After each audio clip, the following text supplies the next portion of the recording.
Hey, blessings and welcome to today's Law Enforcement Daily Devotional. Today we are in Ezekiel chapter 29, and we've got 4 verses. Then we go to Daniel chapter 4. There was a read out of Jeremiah chapter 52 that was 3 verses long, that was parallel to the 2 Kings chapter 25 verses 27 through 30. Those were the same.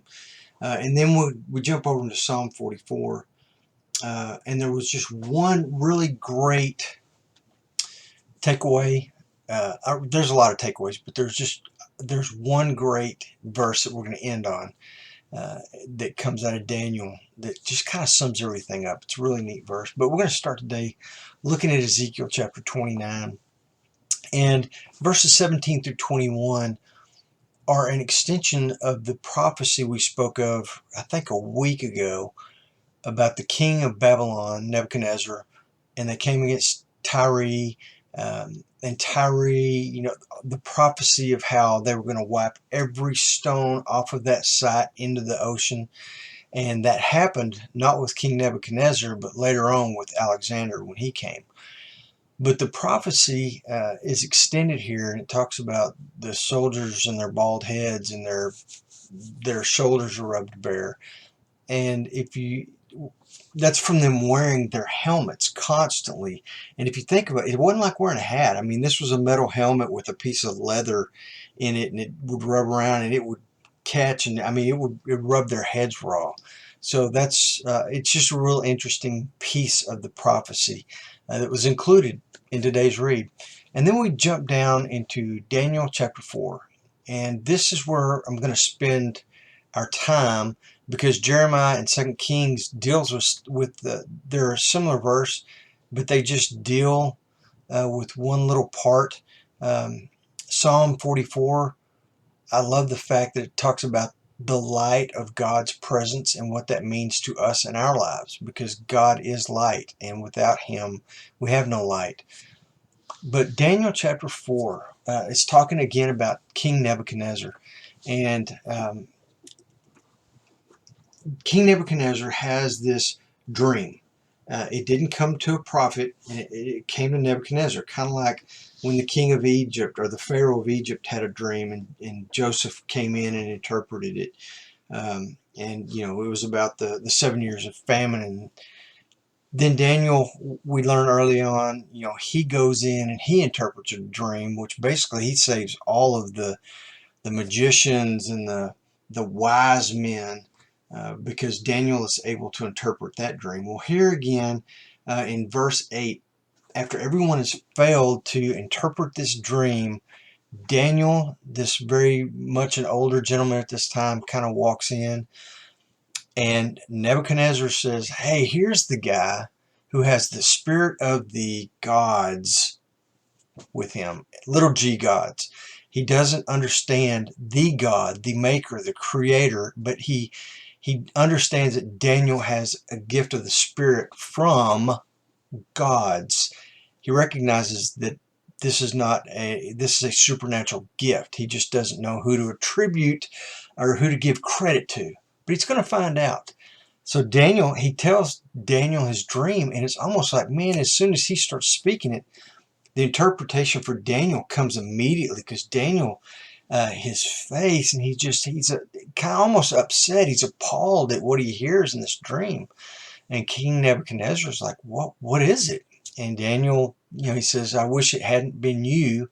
I wish this was on your enemies, but this is about you, King Nebuchadnezzar. And he talks about these 7 periods of time. We don't know if they're 7 years or 7 months or 7 weeks or 7 days. I tend to believe there's 7 months, and I'll explain that. But basically, for 7 months, King Nebuchadnezzar is going to go out. He's going to lose his mind. He's going to eat grass like a cow. He's going to sleep out in the fields. He's going to get dew on him at night because he's not in a bed. He's just sleeping on the ground. And this period of 7 times, once he comes out of it, he comes back and he regains his kingdom.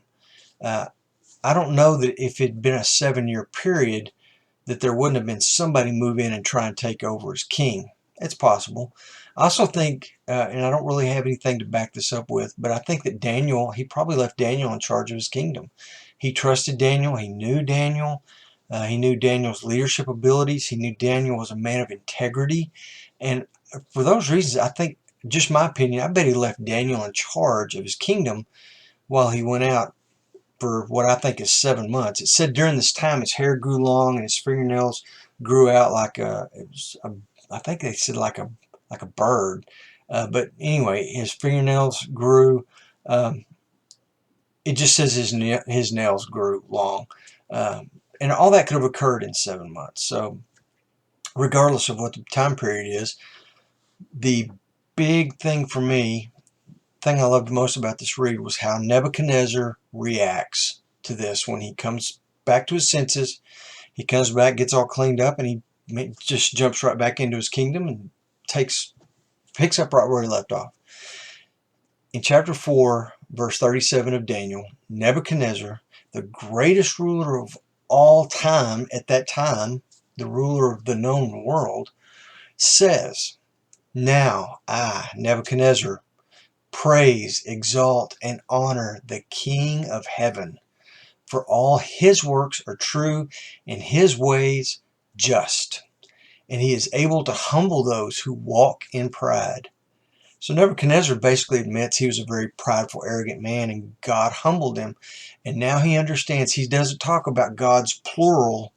He talks about the God of heaven. And this is the God that Daniel has told him about. So he exalts God in heaven. And I love how this daily read ends, because a lot of times we can find ourselves being very prideful and arrogant, but we need to humble ourselves and recognize God in heaven, and he is the ultimate authority. So it's a good read today. Tomorrow we're all in Psalms. We're going to read 4 different Psalms. We're going to read Psalm 74, 79, and 80, and then we're going to read Psalm 89.